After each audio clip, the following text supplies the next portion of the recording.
حضرت حسین رضی اللہ تعالیٰ عنہ نے ان دنوں میں جو وہاں گزرے جتنے بھی کوفی آئے ہوئے تھے نا، اکثر و بیشتر تو کوفے کے لوگ تھے، ان سے کہا کہ میں خود نہیں آیا، تم نے مجھے بلایا تھا، اے فلاں ابن فلاں، کیا تم نے مجھے خط نہیں لکھا تھا کہ آؤ؟ اے فلاں ابن فلاں، کیا تم نے مجھے پیغام نہیں بھیجا تھا کہ یہاں تشریف لائیے؟ اور دیکھو میرے پاس تمہارے خطوط موجود ہیں۔ وہ ایک تھیلا جس میں کہ خطوط ہے وہ ملا کے میدان میں رکھتے 20 جو ہے خاندان بنی ہاشم میں سے شہید ہوئے۔ حضرت حسین رضی اللہ تعالیٰ عنہ کا ایک بہت ہی انفنٹ چھوٹا بچہ وہ بھی شہید ہوا، باقی سب مرد، تمام مرد، سوائے ایک حضرت حسین کے بیٹے حضرت علی، علی بن حسین زین العابدین کہلائے بعد میں، وہ بیمار تھے، وہ جنگ میں حصہ نہیں لے سکتے تھے، وہ بچ گئے۔ صرف یہ ہے 10 محرم الحرام اور سن 61 ہجری میں حضور کے نواسے، اور جن کے بارے میں حضور نے فرمایا سیدہ شباب اہل الجنہ، حضرت حسین شہید کر دیے گئے۔ کوفہ چونکہ حضرت حسین کے پاس پیغام آ رہے تھے کوفے سے، کیونکہ کوفے کو حضرت علی نے دارالخلافہ بنا لیا تھا، اور وہاں سمجھا جاتا تھا کہ حضرت علی کے ہمدرد اور حضرت شیعان علی جنہیں ہم کہے، ان کے ساتھی، ہم خیال یہ لوگ ہیں کثرت کے ساتھ، اور وہاں سے اب خطوط کا ٹانکا شروع ہو گیا، آپ یہاں آئیے، ہم بےتاب ہیں، آپ کا استقبال کریں گے، آپ کے ہاتھ پر بیعت کریں گے، تاکہ یہ جو قیصر و کسریٰ کی سنت شروع ہو رہی ہے اس کو روکا جا سکے۔ وہ تانتا بنا ہوا ہے خطوط کا۔ تو حضرت حسین رضی اللہ تعالیٰ عنہ نے فیصلہ کر لیا کہ میں کوفے جاؤں گا۔ حضرت زبیر روکتے رہ گئے کہ نہیں، کوفیوں پر اعتماد نہ کیجیے، یہ زبانی کلامی ساتھ دیتے ہیں، جب ڈنڈا چلتا ہے تو پھر یہ ہٹ جاتے ہیں میدان سے۔ اور حضرت حسین رضی اللہ تعالیٰ عنہ بامروت انسان، شریف النفس انسان، کیسے ممکن تھا، غیرت مند غیور انسان، وہ کیسے ان کی بات کو رد کرتے تھا؟ لہذا اچھا چلو چلتے ہیں کوفے کی طرف۔ آگے بڑھتے چلے گئے، کربلا میں پہنچ گئے، جو کچھ وہاں ہوا ہے پھر آپ کو معلوم ہے۔ اس میں یہ بات ہے، پہلے 1000 کا لشکر بھیجا تھا عبید اللہ ابن زیاد نے، اس پر حضرت حسین رضی اللہ تعالیٰ عنہ نے جو باتیں کہی وہ کچھ اثر انداز ہو گئی۔ ان کا اثر جو تھا حر بن یزید تمیمی، وہ بعد میں حضرت حسین کا حامی ہو گیا، اور حضرت حسین کے ساتھ ہی اس کو بھی شہادت نصیب۔ پھر دوسرے کو بھیجا عمرو بن سعد۔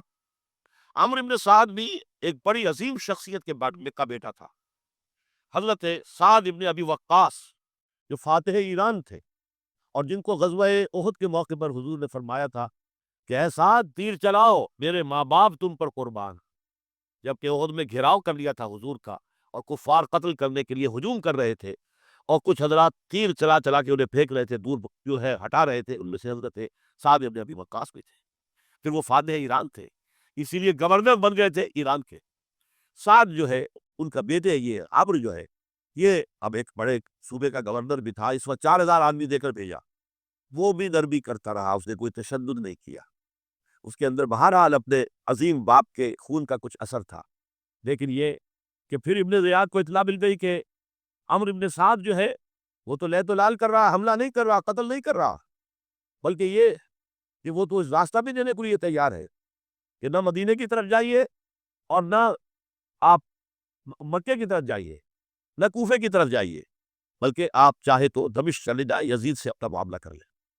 اس پر ابن زیاد نے پھر وہاں سے خط لکھا ہے، میں نے تمہیں اس کام کے لیے بھیجا تھا، میں نے تمہیں حکم دیا تھا حسین سے میری بیعت لو، یعنی میری بیعت کے ذریعے یزید کی بیعت لو، اور اسے پکڑ کر لا کر میرے سامنے پیش کرو۔ لہذا پھر اس نے ایک بہت خوخار شخص کو زیادہ فوج دے کر بھیجا ہے، اور وہ جو ہے اس نے آ کر جو ہے شمر میں پھر اس نے فیصلہ کن معاملہ کیا۔ حضرت حسین رضی اللہ تعالیٰ عنہ نے ان دنوں میں جو وہاں گزرے جتنے بھی کوفی آئے ہوئے تھے نا، اکثر و بیشتر تو کوفے کے لوگ تھے، ان سے کہا کہ میں خود نہیں آیا، تم نے مجھے بلایا تھا، اے فلاں ابن فلاں، کیا تم نے مجھے خط نہیں لکھا تھا کہ آؤ؟ اے فلاں ابن فلاں، کیا تم نے مجھے پیغام نہیں بھیجا تھا کہ یہاں تشریف لائیے؟ اور دیکھو میرے پاس تمہارے خطوط موجود، وہ ایک تھیلا جس میں کہ خطوط ہے وہ ملا کے میدان میں رکھ دیا۔ یہ حضرت حسین رضی اللہ تعالیٰ عنہ کی شرافت اور اپنی صاف دلی، کوئی اس کے اندر عیاری نہیں تھی ان کے اندر، معاذ اللہ ثم معاذ اللہ، لیکن یہ کہ اس کا نتیجہ اچھا نہیں نکلا۔ نتیجہ کیا نکلا؟ اب انہیں پتا چل گیا کوفیوں کو، اگر اب حسین زندہ دمشق پہنچ گئے یزید کے پاس تو یہ ہم سب کا معنی پھوڑ دیں گے، ہماری شامت آ جائے گی، لہذا اب تو کسی صورت کے لیے زندہ نہیں رہنے دیتا۔ یہ بڑا اہم واقعہ نوٹ کر لیجیے اس کو، اس لیے کہ حضرت حسین نے ایک ایک کا نام لے کر اے فلاں ابن فلاں، اے فلاں ابن فلاں، اے فلاں ابن فلاں، کیا تم نے خط نہیں لکھا تھا؟ کیا تمہارا پیغام نہیں تھا؟ اب انہوں نے دیکھا کہ یہ بہانہ اگر یزید کے ہاں جا کر پھوڑ دیا گیا تو پھر ہماری خیر نہیں ہوگی۔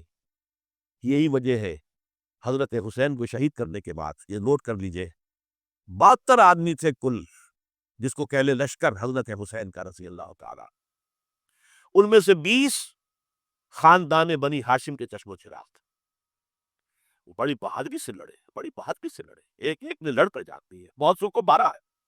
یقاتلون فی سبیل اللہ فیقتلون و یقتلون، قتل کر بھی رہے تھے، قتل ہوتے رہے تھے، ایک ایک کر کے قتل ہو رہے تھے، شہید ہو رہے تھے۔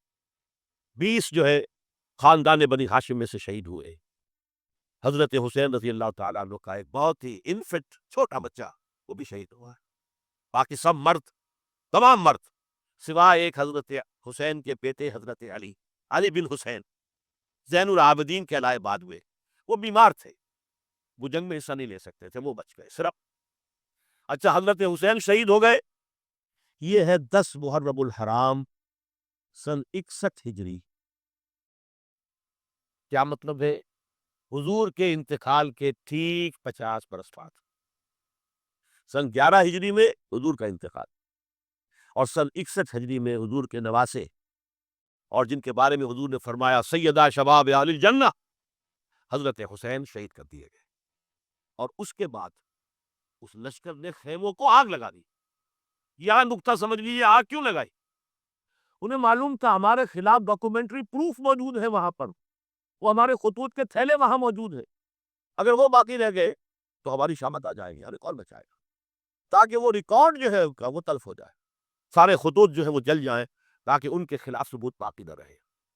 یہ عظیم سانحہ کربلا ہے۔ عام طور پر تو سوچا جائے گا کہ نیکی کا تعلق تو عمل سے ہوتا ہے، ایمان جو ہے وہ کسی عمل کا نام نہیں، ایمان تو در حقیقت ایک ذہنی اور قلبی کیفیت ہے۔